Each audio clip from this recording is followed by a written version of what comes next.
Hello, storytellers. This is exciting. You just saw a clip of our Riot Labs. This is an amazing studio we have in our Playa Vista office. And I'm going to talk a little bit about how technology is changing storytelling. So a little bit of a different vibe than you've been hearing this morning. I'm Marin Jackson. I work at Verizon Media. I head up our premium sales and strategy team. If you don't know Verizon Media, we represent about 30 different brands: HuffPo, Yahoo Sports, Yahoo Finance, TechCrunch, Engadget, really a family of brands fueled by this huge data set we sit on. It's an exciting place to be, and we're lucky enough to work with Verizon. We sit at the table of the forefront of technology, innovation, and what's happening in 5G. And what I want to talk to you about, and I'm going to invite Angela up to talk to you, is that how companies like ours are investing in storytelling through technology. So Sarah sort of mentioned this from Kara this morning. There's a lot of cynicism in our country right now. Unless you've been living under a rock, it's been a tough 4.5 years. There's a lot of mistrust, and a lot of that is fueled by digital. That's a lot of the space we're in. Social's really leading the charge in the cynicism that we're feeling in the country. We don't trust our politicians. We don't trust our leaders. We don't trust our government. And a report I saw on Monday said 40% of us don't trust the election coming up. So as marketers, we really need to change the vernacular, and storytelling is a great way to clutter, break through, and create a story and touch your consumers in a much different way. So authenticity is key, and trust is key. And we know through time and time again that storytelling will raise the bar on that. And the good news is consumers are rewarding brands who follow their brand values. And as you see a younger generation coming up, it's more and more important. And you may think what you want about Colin Kaepernick, but Nike sold a lot of sneakers when they signed him. And there's a sneaker buyer right there. And right before the holidays, Walmart came out with an op-ed in the New York Times that said, just because the US is pulling out of the Paris Agreement doesn't mean we are. And 4,000 other companies signed on board and said, you know what, climate change is real, sustainability is important, and it's really important to our business. And you think about a company like Verizon, the hurricane's coming, and our trucks are going into the storm. So we believe in that too. And we're seeing time and time again brands signing up and taking a position in the marketplace and getting rewarded by consumers. Now, technology, we're actually seeing ironically that is driving people closer together. I have a 13-year-old, and she was complaining of neck pain. I brought her to her pediatrician, and she said, you can't believe how many kids I see in my office who are coming in because they're all heads down. And that is terrifying. What we see through technology and what we see through the future of 5G is actually technology almost should disappear, and that we are actually going to interact with each other again. Believe it or not, it's coming. The Internet of Things is allowing us to pick our faces up, and we see 5G as a post-smartphone evolution and a revolution, and we're going to see each other in a different way. You hear a lot about 5G. I could totally geek out later if you want to get into networks and millimeter waves and how we're laying the network, but it is truly changing everything. I promise you 5G is not just about how quickly you can download a movie. It is way beyond that. We're changing healthcare, transportation, education. It's really on and on. But for today, because we're in this room, we're going to talk about how 5G is changing storytelling. And I'm going to show you some examples of how we are using technology at Verizon to change the storytelling space. The first is how we use technology to drive empathy.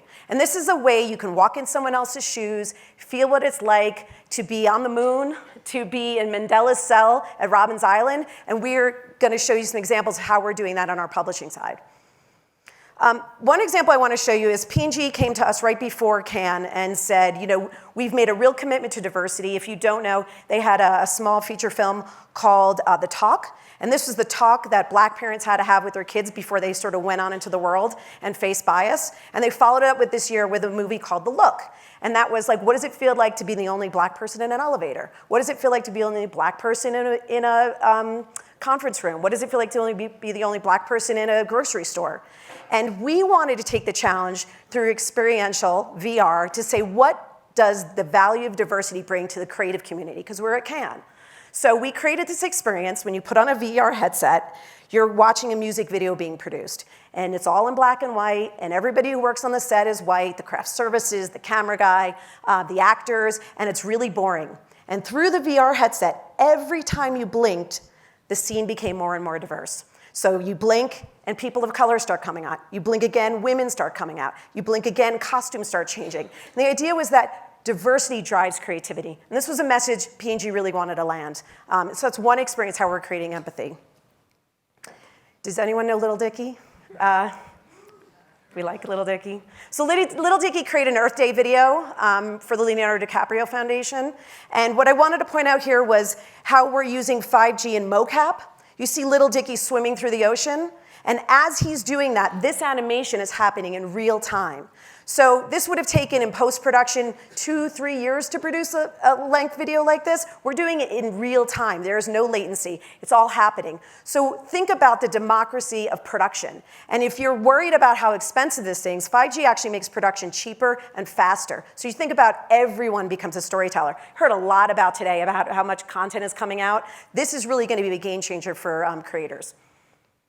The next thing I want to talk about is the March. We're really lucky because we are a technology company and we sit on all these assets. We're working with a lot of other news organizations who may not have access to that kind of technology and helping them to develop content and distribution. So this is an example that Time Magazine is producing around MLK for the anniversary of the March on Washington. And this will be an experience, a VR experience that we're taking to museums around the country. But you can see you have an actor in a headset who is now real time going to line up with Martin Luther King's speech. And this is going to really change the way we can bring history to kids today who've never seen this experience. I'm going to talk a little bit AR. AR is here today. You don't need 5G for AR. We all have a phone. We all have a camera. AR is here now. And here are some examples of how our publishers are using AR. The first one is through Yahoo News. Wouldn't you want to know what it's like to be a migrant coming through a border crossing and meeting an agent? Well, this was an experience we produced so people can see what it's like, that experience is like, what the interviews are like, and what people are experiencing when they come. The next one was through Huffington Post. And this is, this summer was the 50th anniversary of the Stonewall riots in New York. If you don't know Stonewall, it was a gay bar in the West Village, and people who went to the bar were constantly harassed by cops, and one day they said, we've had enough, and 3 days of riots ensued in New York City, and it was really the birth of the gay rights movement in America. So we wanted to go back in time. What was the point of view of the cops? What was the point of view of the patrons? What was it like to experience that day? And this was an experience you could go through AR and go through like sort of a time capsule and see what that was like. We also are spending a lot of time thinking about people with disabilities and how we can use technology to help people with disabilities. This is a mock-up we've made. You've all seen AR in advertising. So here's a mock-up of a Pottery Barn ad. Wouldn't it be great to see what that couch looks like in your living room before you carry it up 5 flights of stairs? And there's lots of examples of how people are using AR in ads. But what we're doing is we're doing voice capture AR. So someone who has a disability like blindness can actually use the same technology to see, would that couch fit in my living room? Because we know how big the living room is, we know how big the couch is, and they can actually scan it and see what it's like before they come in. So this is, again, how technology is benefiting people with disabilities. And the next one is a VR experience. Over 200 million people in this country have vision issues that wouldn't allow them to be capable to use a VR headset. And this is something we're playing with. This is a demo right now. But it's using all these kind of tools that we are giving to the inventor community to create VR for people with disabilities. So the idea is that we're creating white papers that can go out today and then develop SDKs so all developers can then come up with content that is really unique and pervasive in the community for these type of people. So again, I just wanted to sort of give you an idea of like how storytelling can change. You should know that it's here, it's now. There's ways to experiment with all these technologies. I wanted to invite Angela Matusik up. Angela, if you don't know, is from HP, and she's an incredible storyteller herself, but I wanted to interview her and see what HP is up to in this space as well. So please welcome Angela.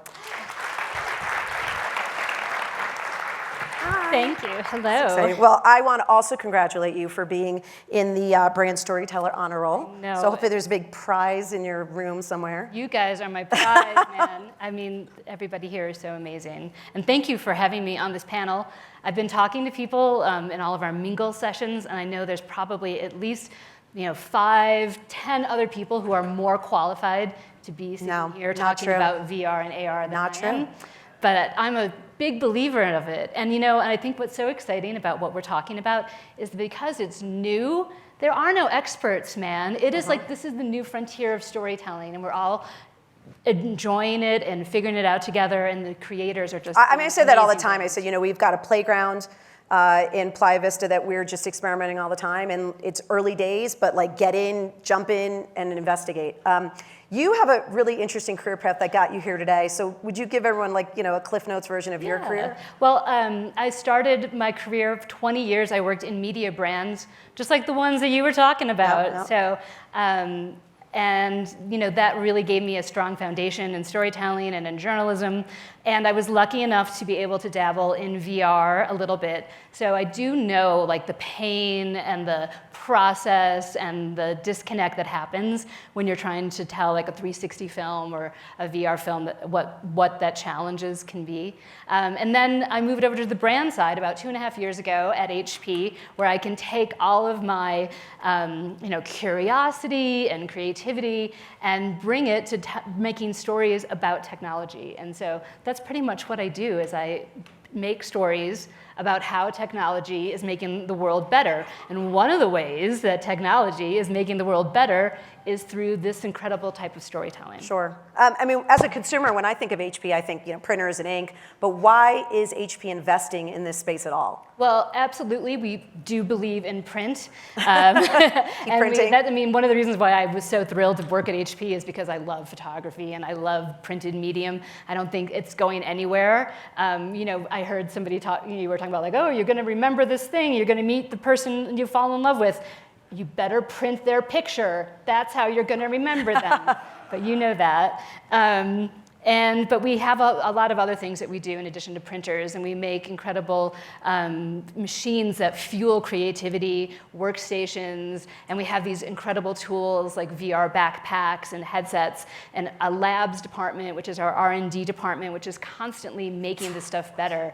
It's just not sitting still. It's moving so fast. I bet. So it really is a big part of our future, and it's a big growing initiative at the company. Well, I would love, as I mentioned a couple examples, Riot is invested in VR experiences. I mentioned, you could experience what it was like to be Nelson Mandela in his cell, and you could be Neil Armstrong landing on the moon.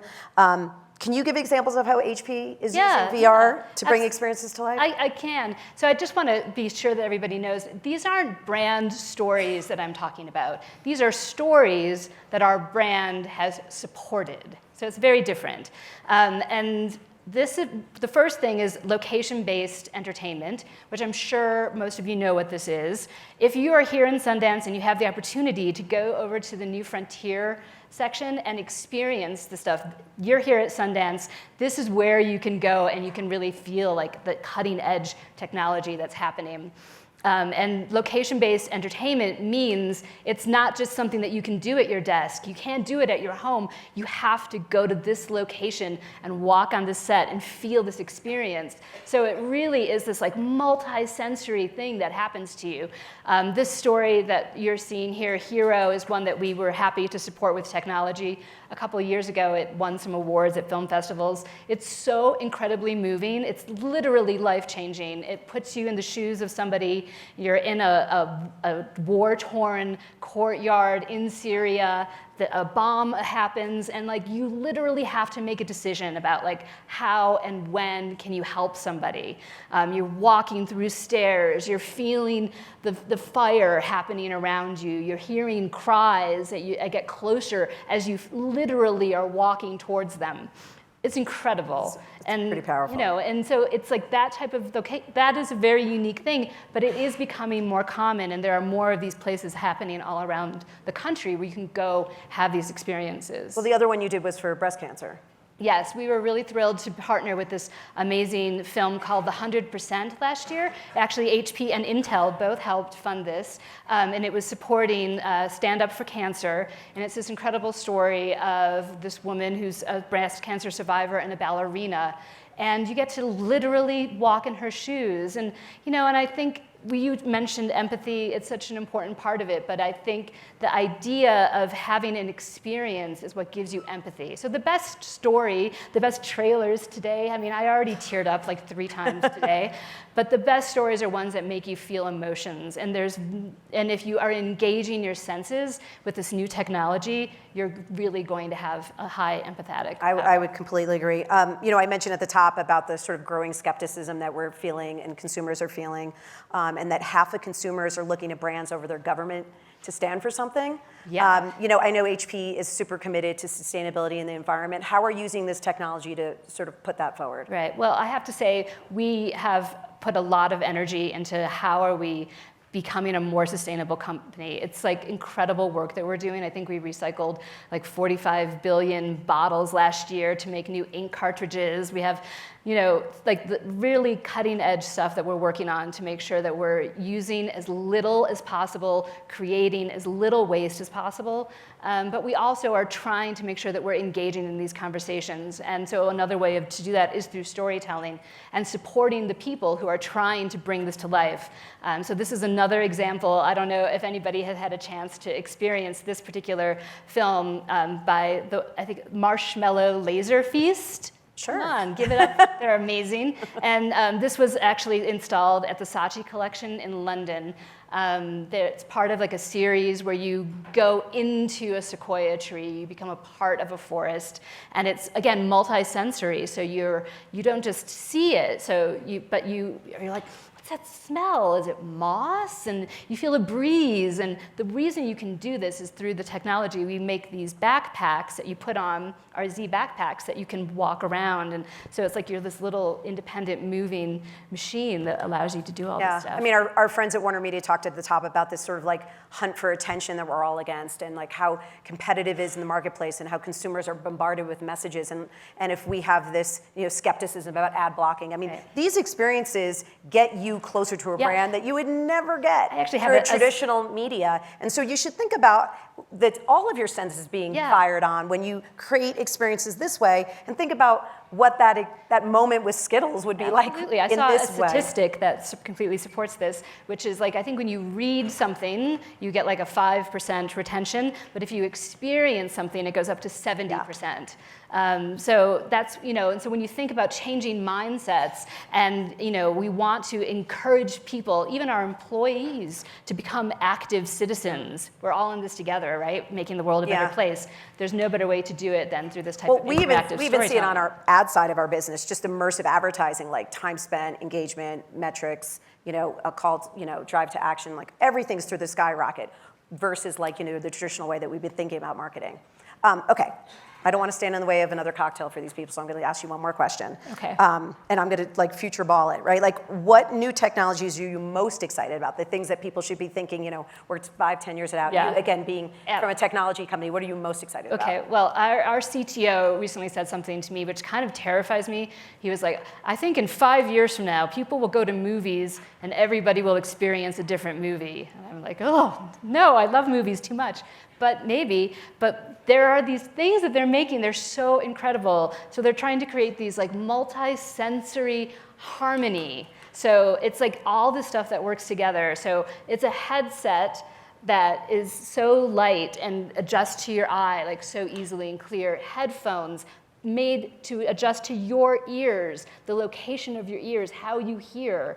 We're going to have sensories on the backpack that sort of engage, and everything is like, there's like a biology behind it that is really turning it into this like haptic, full experience. And then what happens is that your brain thinks that you did this thing.